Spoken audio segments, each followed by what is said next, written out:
Namaste. Healthy life by doctor Thombare YouTube चॅनलवर आपलं सर्वांचं स्वागत. आज आपण भ्रामरी बद्दल माहिती घेणार आहोत. भ्रामरी प्राणायाम कशा पद्धतीने करावा, त्याचे फायदे काय हे आपण आज पाहणार आहोत. भ्रामरी म्हणजे भ्रमर म्हणजे भुंगा, म्हणजे भुंग्याप्रमाणे ज्या प्राणायामामध्ये आवाज करून जो प्राणायाम केला जातो त्याला भ्रामरी प्राणायाम असे म्हणतात. ही भ्रामरी साधी भ्रामरी आणि षण्मुखी भ्रामरी अशा पद्धतीने दोन पद्धतीची भ्रामरी आहे. साध्या भ्रामरीमध्ये कोणतेही मुद्रा न धारण करता खोल श्वास घेऊन तोंड बंद करून मुखामध्ये हॅमिंग साऊंड हमचा आवाज करून ज्यावेळेला कंपन निर्माण केले जातात ती साधी भ्रामरी. ज्या भ्रामरीमध्ये षण्मुखी मुद्रा धारण करून जी भ्रामरी केली जाते ती षण्मुखी भ्रामरी असं म्हणतात. याचा परिणाम बाह्य शरीरावर आणि अंतर्गत शरीरावर पण होत असतो. ज्यावेळेला भ्रामरी आपण करतो त्यावेळेला डोक्यामध्ये कंपने निर्माण होतात आणि कंपने निर्माण झाल्यामुळे ती कंपने मेंदूमध्ये सुद्धा कार्यरत होतात. त्यामुळे मेंदू शांत होतो, मन शांत होते. त्याचबरोबर या भ्रामरी प्राणायामामुळे आपली व्हेगस नर्व स्टिम्युलेशन होते आणि व्हेगस नर्व स्टिम्युलेशन झाल्यामुळे व्हेगस नर्व कोणतेही ऍक्सिडेंटली एखादी गोष्ट घडते त्यावेळेला त्यावर कोणती ऍक्शन घ्यावी का पळून जावं हे ठरवत असते. ह्या व्हेगस नर्व स्टिम्युलेशनमुळे मुळची ऍक्शन जाऊन यामध्ये डायजेस्ट मोडमध्ये व्हेगस नर्व काम करते. पोटाचं आरोग्य एकूणच मानसिक आरोग्यही सुधारण्यास चांगली मदत होते. मेंदूचे कार्य सुधारते, भावनिकता शांतता येते. नैसर्गिक नाद असल्यामुळे नाद ब्रह्मही याला म्हणतात.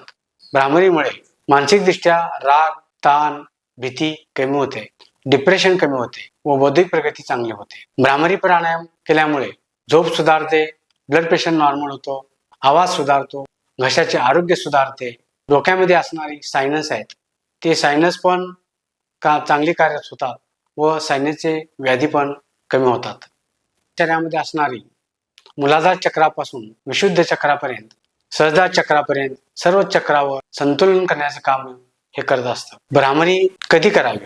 भ्रामरी सकाळी शक्यतो शांत वातावरणामध्ये करावी, शांत ठिकाणी करावी किंवा संध्याकाळी करावी. कोणताही आवाजाचा त्रास असू नये अशा ठिकाणी भ्रामरी करावी. भ्रामरी करत असताना होणाऱ्या चुका, आवाज खूपच मोठा करून हॅमिंग आवाज करणं किंवा जास्त वेगानं करणं किंवा जास्त मोठी कंपन निर्माण करण्याचा प्रयत्न करणं, त्याचा चुकीचा परिणाम होऊ शकतो. ही भ्रामरी कधी करू नये. ज्यांना कानाचं इन्फेक्शन झालंय, मायग्रेनचे आजार आहेत अशाने करू नये.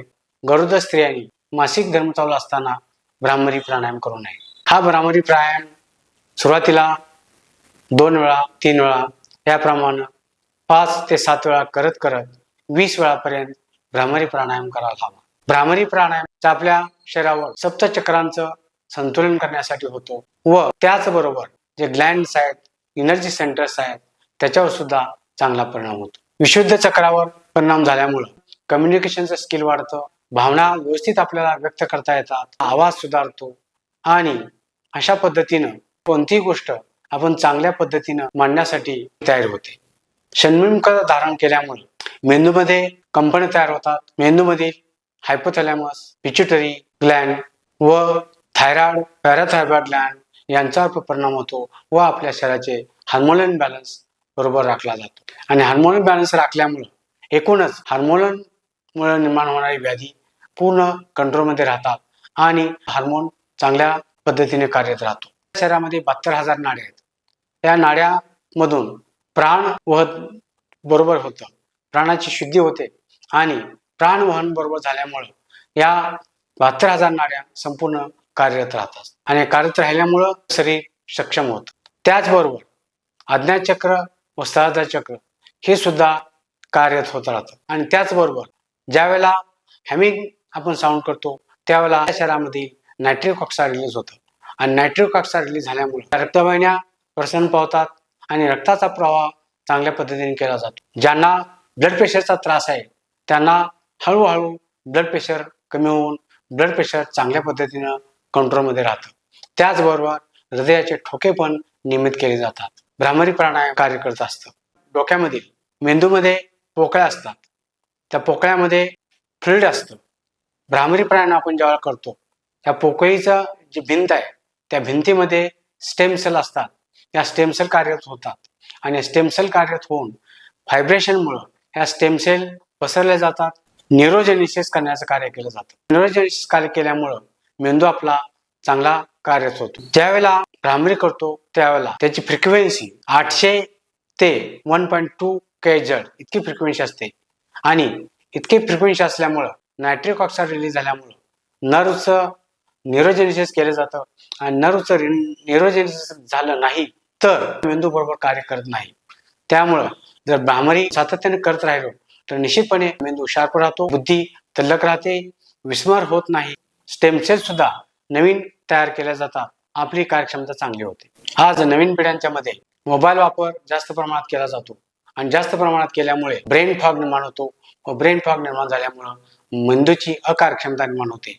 अशा याच्यामध्ये निश्चितपणे भ्रामरी प्राणायामचा चांगला उपयोग होतो. मेंदूमधील थीटा वेव्हज ऍक्टिव्ह होतात आणि त्यामुळे भावनिक संबंध सुधारण्यास चांगला फायदा होतो. भ्रामरीमुळे तोंड, घसा, डोक्याची व तोंडाची हाडे आणि यामध्ये असणाऱ्या सायनस किंवा पोकळ्या ह्याच्यामध्ये सुद्धा व्हायब्रेशन निर्माण होते व त्याच्या संबंधित निर्माण होणारी व्याधी कमी होतात. मन शांत होऊन भीती, राग कमी होतो. शरीरामध्ये अंतर्गत परिणाम काय होतात? ह्या व्हायब्रेशनमुळे नाद अनुष्ठानासाठी याचा अत्यंत उपयोग होतो. अनाहत नाद आपल्या मेंदूमध्ये निर्माण होतो. मेंदूचं कार्य म्हणजेच आपण अंतर्गत मनानं जाण्यासाठी खूप चांगला याचा उपयोग होतो व पुढे पुढे जाऊन जर व्यवस्थित भ्रामरी आपण करत राहिलो तर समाधी अवस्थेपर्यंत सुद्धा जाण्यासाठी निश्चितपणे याचा चांगला उपयोग होतो. भ्रामरीमुळे आरा पण सुंदर होतो. संशोधनामध्ये असं दिसून आलेलं आहे की भ्रामरी करण्याच्या अगोदर जर आरा आपला तपासला तर अंदाजे 100 असेल. एका भ्रामरीमध्ये तो आरा 1000 पर्यंत वाढतो. आरा वाढण्यासाठी चांगला उपयोग होतो. भ्रामरीमुळे आळस निघून जातो. पार्किन्सन व्याधी, डिप्रेशन, ब्रेन फॉग, मनाचा गोंधळ, स्मृतिभ्रंश, ब्लड प्रेशर सारखी व्याधी नियंत्रित ठेवण्यासाठी निश्चितपणे भ्रामरी चांगली उपयोग होते. आता आपण भ्रामरी कशी करायची ते पाहणार आहोत. भ्रामरी कशा पद्धतीने करायची ते आपण पाहणार आहोत. पद्मासन किंवा सुखासनामध्ये बसा. पाठीचा मणका ताठ ठेवा. चेअरमध्ये बसलो तरी सुद्धा चालेल. मान ताठ, दृष्टी समोर. साधी भ्रामरी करीत असताना खोल श्वास घ्या. तोंड बंद करून हॅमिंग आवाज करा. कशी करायची ते आपण पाहूया. श्वास घ्या.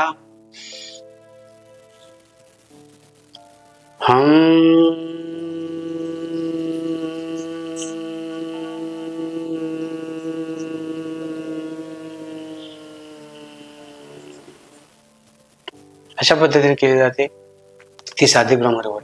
त्यानंतर आपण षण्मुखी मुद्रा धारण करून कशा पद्धतीने करायची ते पाहणार आहोत. षण्मुखी मुद्रा कशी करायची ती पहा. पहिली गोष्ट म्हणजे इंडेक्स फिंगर आपलं भुवयावर ठेवा.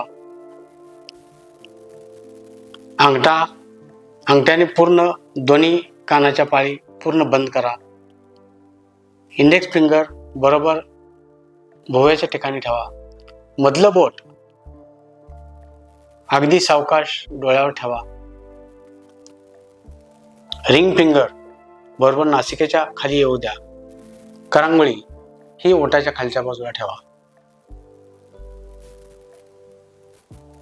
कान मात्र पूर्णपणे बंद करा. खोल श्वास घ्या. तोंड न उघडता हम हा आवाज करा. श्वास घ्या. हम.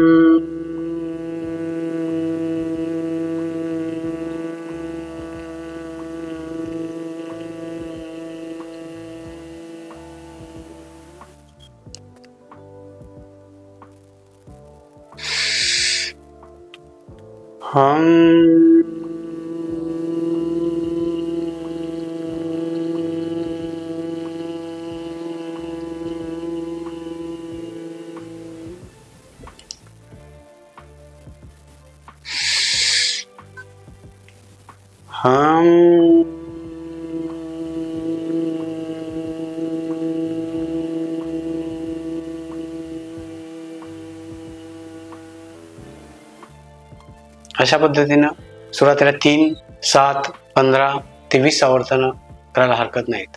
भ्रामरी प्राणायाम करून बौद्धिक क्षमता, आवाजाची क्षमता आणि संपूर्ण क्षमता आपल्याला चांगल्या वाढवता येतात. मेंदूच्या सर्व व्याधींपासून, हायपरटेन्शन, ब्लड प्रेशर पासून आपल्याला मुक्तता मिळवता येते.